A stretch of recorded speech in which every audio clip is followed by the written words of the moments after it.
Alright, so a few days ago, Page 6 reported that this couple was going to have one heck of a year because they were planning on getting engaged. Not only that, but according to this source, they were considering a holiday date to plan their engagement on, but decided against the idea because they didn't want it to seem like it's rushed insanity, their word, not mine, before adding that Taylor and Travis will get engaged on their 1-year anniversary in July. News spread like a fire when the word of Taylor and Travis's engagement plans seemingly came out. Speculations of the two getting engaged this summer was talked about all over social media, but spoiler alert, they are not currently contemplating an engagement as reported by US Weekly. A source said that things between them have been amazing, but they haven't been together for a year yet, so they still have a lot to learn about each other. But they also added that a lot of their loved ones would be ecstatic if this news was true, before adding some may actually believe these rumors. But the couple isn't planning on taking that huge step anytime soon. And according to TMZ, some people in their inner circle actually don't believe the two will make it to engagement. Apparently this was because they view the couple as still in their honeymoon phase with no indication as to whether they will ever advance past the dating stage. So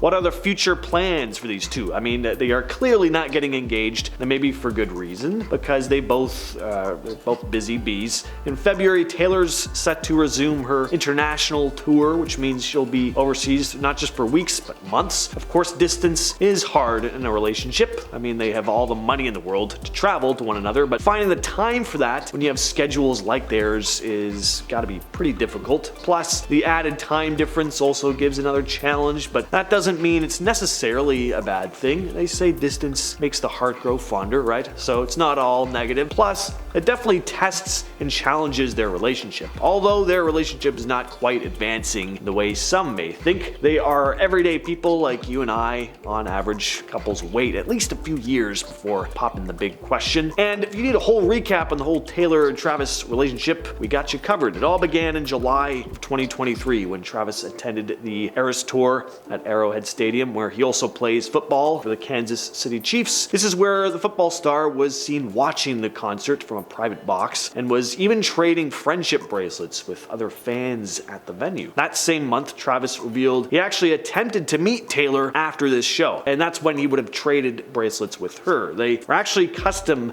to Taylor because Travis added his phone number onto the bracelet, so once she received it, she would have been able to call Taylor up, like Kris Jenner once said. Could you imagine if he accidentally lost it though? Like, who knows, could have ended up with his number. I was gonna use this, possibly, write my name on a bracelet, give it to someone, but then it's like, yeah, who's got your number? Unfortunately, Travis was unable to meet Taylor that day, which ultimately left his bracelet still in his possession. But just when all hope seemed lost, Jason Kelce, Travis's brother, actually kind of talked about all the dating rumors in September at the time. The only thing Jason said was that he has seen all the speculations and rumors, but he couldn't comment. Not promising, but still, fans saw the bright side because he didn't confirm the rumors, but he also didn't quite deny them either. And just a few weeks later, Taylor attended one of Travis's games, and from this moment on, it's been Travis and Taylor 24/7 with the media. And instead of speculating how the night was for the two of them, the Kelce brothers have a podcast and gave the inside scoop firsthand. Travis gave Taylor a shout out, admitting it was ballsy for her to do so. He also thought it was awesome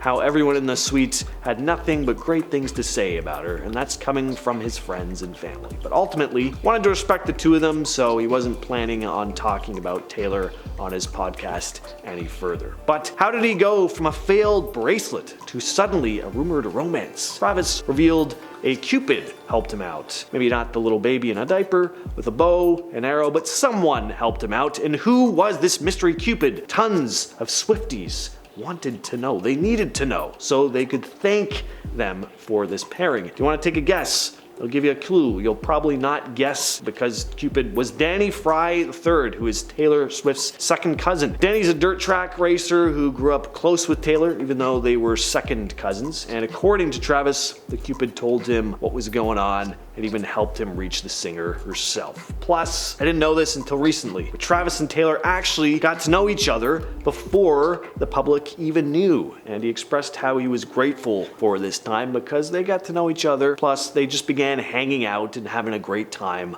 while doing so. On the first day of October, while all the Joe, Jonas, and Sophie Turner divorce drama stuff was taking over, Taylor was spotted once again at another game, but this time with a few of her celebrity friends like Blake Lively and Ryan Reynolds, Sabrina Carpenter, Hugh Jackman, and even Sophie Turner herself, which of course gained tons and tons of attention. But so much so that the NFL was getting a bit of hate because there was just like more Taylor and Travis content than actual football news, which caused a lot of fans of the sport to grow furious and wanted to end all the Taylor Swift information that was being shared during their games. Understandable. And it was after this game when sources told people that the two were getting to know each other as they began to hang out. It was especially capturing hearts because Taylor and Mama Kelce herself were seen at a game, and they appeared super happy and like they were having lots of fun. And as rumors continue to take over all media outlets, Travis said he's on top of the world. Plus, he also added he's trying to learn how to navigate paparazzi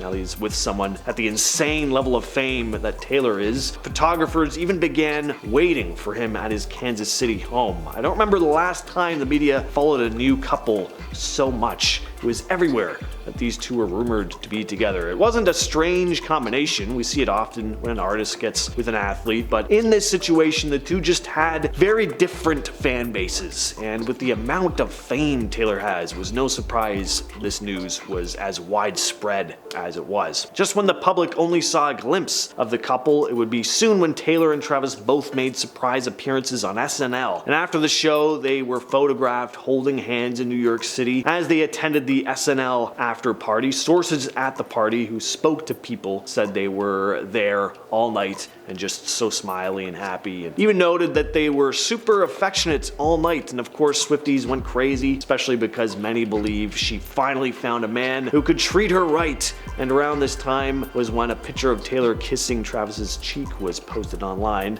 A source told People that the two's relationship is turning more serious, so buckle your seatbelts. Because the two connected on sharing a strong work ethic, appreciated life and their careers, a strong family bond and values, and things seemed to be aligning. And this couple eventually took things international because they were spotted having dinner in Argentina. And the next day, Travis attended her Eras tour and was seen in the VIP section with her dad. This was also the iconic concert when Taylor actually changed lyrics from her song Karma for Travis. She sang Karma is the guy on the Chiefs. Then when Taylor went off stage, once the concert ended, fans were able to see a glimpse backstage where Taylor was seen running into Travis's arms, sharing a kiss as well. And with the holiday season approaching for this couple, they also attended holiday parties together. And on Christmas Day, Taylor and her whole family, which included her mom, dad, and her brother, were all in the stands at the Arrowhead Stadium. And that same day, Travis and Taylor were pictured leaving the stadium holding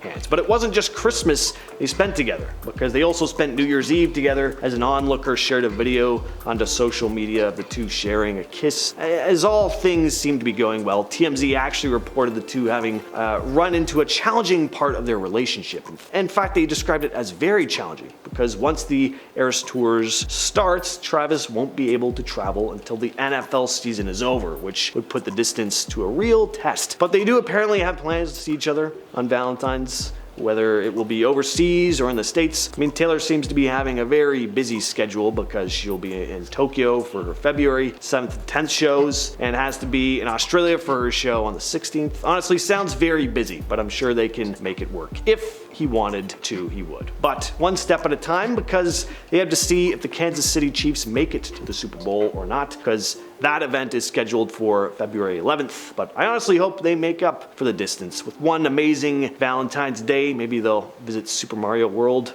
Who knows? So, did you see the recent Golden Globes? If you didn't, I'm sure you may have heard about Joe Coy's roast against Taylor and Travis, which he has since admitted fell flat. And Taylor's facial expressions alone could have told you that. She remained calm, just took a sip of her drink, which is a lot better than how certain other celebrities have reacted in similar situations. Plus, just a few days ago, a source came out and said that Travis and Taylor recently got into their first fight, which caused Travis to snap at Taylor after the Chiefs lost a game. This allegedly caused Taylor to stress about attending his next game, because if they lost again, he may ruin her New Year's. Although, it's unsure how true this source really is. They continue to add on to their claims. Apparently Taylor flies everywhere to see him, but it has begun to take a toll on her, and that she's the one who's bending over backwards. And some are urging her to focus on herself more instead, and Travis sometimes just wants to focus on football, which made Taylor realize that at the end of the day, the games will always be #1 priority, which was made clear for her. Another says that Travis's friend didn't like Taylor, but that was also debunked. There's just so much speculation about this couple, and I'm sure it must get to them sometimes. What do you all think though? Are you rooting for these two? They both seem genuinely happy together, at least from what we see. So what do you think? Hope it works out. Let us know what you think down in the comments below, and we will see you in the next video.